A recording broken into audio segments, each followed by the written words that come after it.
समय का महत्व। एक गरीब व्यक्ति कठिन परिश्रम के साथ एक अनाज की पोटली सिर पर रख झूमता जा रहा था। उस पोटली में एक छोटा सा सुराख था जिससे धीरे धीरे अनाज के दाने गिरते गए, पर व्यक्ति अनजान रहा। लगभग बोरी खाली हुई तो उसका ध्यान गया। देखा तो पीछे दूर तक उसके मेहनत से कमाए दाने फैले पड़े थे। कुछ नजर आ रहे थे, कुछ धूल में सन्न दिखाई भी नहीं दे रहे थे। उसने गहरे दुख व ललक भरी दृष्टि उन दानों पर डाली, पर पछतावा ही उसके हाथ बचा। अंदर से एक ही भाव उठा कि काश मैं इन दानों को फिर से पा सकता। वास्तव में यही स्थिति व्यक्ति की होती है। समय हाथ से निकल जाने पर व्यक्ति निश्चित ही पोटली से बिखरे उन दानों को फिर नहीं पा सकता, परंतु यदि समय है तो परिश्रम करके दोबारा अवश्य एकत्र कर सकता है।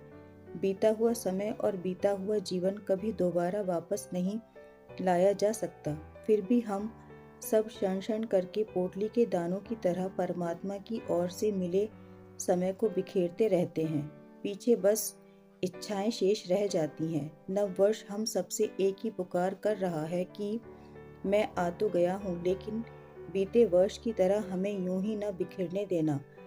विगत वर्ष जो कुछ भी हुआ, यदि कोई उन दिनों घटी घटनाओं का प्रत्यक्ष दर्शन करना चाहे तो यह असंभव है। सदैव से यही होता आया है, इसलिए समय को काल भी कहते हैं। काल अनंत काल से अपने साथ न जाने कितने प्रभावों, स्वभावों, अभावों, दबावों से लेकर जीवन, परिवार, समाज से जुड़े उखाड़ पछाड़ को अपने में समाता रहा है। आगे भी समाता जाएगा, लेकिन समझदार लोग मिले अनुभवों के सहारे आने वाले समय के उपयोग का तरीका निकालकर सुखमय भविष्य की ओर फिर से बढ़ चलेंगे। यही जीवन का उसूल है। समय की उखाड़ और विनाश का कारक भी बनता है और असंभव को संभव बना देने वाला निर्माणकर्ता भी यही है। यह हमें पुनः नई ऊर्जा से भर देता है। समय के साथ परमात्मा का गहरा गुथाव जो है।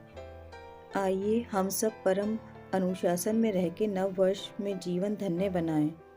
ऐसे ही और प्रेरक प्रसंग सुनने के लिए वीडियो को लाइक करें, शेयर करें और चैनल को सब्सक्राइब करें। धन्यवाद।